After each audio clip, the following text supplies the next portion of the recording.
बिरलाग्राम और मंडी को जोड़ने वाले रतलाम फाटक पर ब्रिज का निर्माण जल्द शुरू होगा। यह बात विधायक डॉक्टर तेज बहादुर सिंह चौहान ने मीडिया के समक्ष कही। वह बोले कि उमरना फाटक का कार्य शुरू हो चुका है, वहां 2 स्लैब भी लग चुके हैं। इसी तरह रतलाम फाटक का कार्य भी शुरू होगा। रेलवे ने अपने हिस्से का काम कर दिया है। लोक निर्माण विभाग ने जिसे टेंडर दिया था उसने कार्य नहीं किया है, जिस पर उसके टेंडर की प्रक्रिया को निरस्त कर दिया गया है। नवीन टेंडर के लिए विज्ञप्ति निकल चुकी है। जैसे ही टेंडर होगा संबंधित ठेकेदार से अनुबंध होगा, उसके बाद इसका निर्माण भी शुरू किया जाएगा। ब्रिज का निर्माण 100% होना है। विधायक बनने के बाद इस मामले को विधानसभा में उठाया था। हाल ही में इस मुद्दे को विधानसभा में रखा था, जिस पर लोक निर्माण मंत्री ने आश्वस्त किया है कि इसका निर्माण जल्द शुरू होगा। विधायक जी, एक रतलाम फाटक पर जो ब्रिज बनना था वो अभी तक नहीं बना है, तो कब तक बन जाएगा, क्या है? देखिए, ये 2 ब्रिज थे अपने यहाँ पर। एक तो जो अपन खाचरोद की तरफ जाते हैं वो उमरनी फाटक जिसको अपन कहते हैं, और एक था ये अपना गवर्नमेंट कॉलोनी का।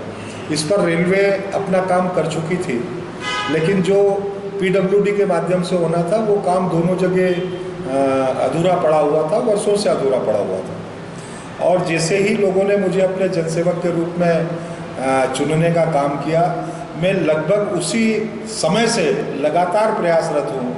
और उमरनी फाटक का तो ब्रिज पर काम चल रहा है, उसकी निश्चित समय सीमा में भी है, और उस समय सीमा के अंतर्गत ठेकेदार को पूरा करके देना है। आप कभी भी जाएंगे या जो आते जाते हुए लोग होंगे वो उसको दौरे देख रहे होंगे।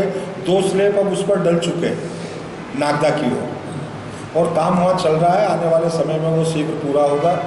गवर्नमेंट कॉलोनी वाला जो ब्रिज है, लोगों के मन में संशय है। मैं फिर एक बार कह रहा हूँ, लोग विश्वास करें अपने जनसेवक पर। 101% वो ब्रिज बनेगा। उसका भी अनुबंध मैंने पुराने ठेकेदार का कैंसिल करवा दिया, उसको नोटिस भी हो गया है, उसके खिलाफ कार्रवाई भी हो रही है, और उसके स्थान पर दूसरा अनुबंध भी सरकार लागू करना चाहती है, किया भी है, लेकिन वो भी फेल हुआ। अब फिर से एक बार सारी कार्रवाई करके और फिर से नए किसी ठेकेदार का अनुबंध हो जाए, उसके लिए विज्ञप्तियां निकल गई है। और मैं समझता हूं कि बहुत जल्दी अनुबंध होने के बाद नए ठेकेदार के माध्यम से जैसे ही उसे वर्क ऑर्डर मिलेगा, हम इस काम को भी चालू करेंगे। मैंने पिछली विधानसभाओं में भी इस विषय को गंभीरता से उठाया था। इस विधानसभा में भी मेरा ये विषय गंभीरता से था। माननीय लोक निर्माण मंत्री जी ने फिर मुझे विधानसभा में आश्वस्त किया है कि शीघ्र अतिशीघ्र नए ठेकेदार से अनुबंध करवा के हम नागदा के उस काम को चालू करने वाले हैं।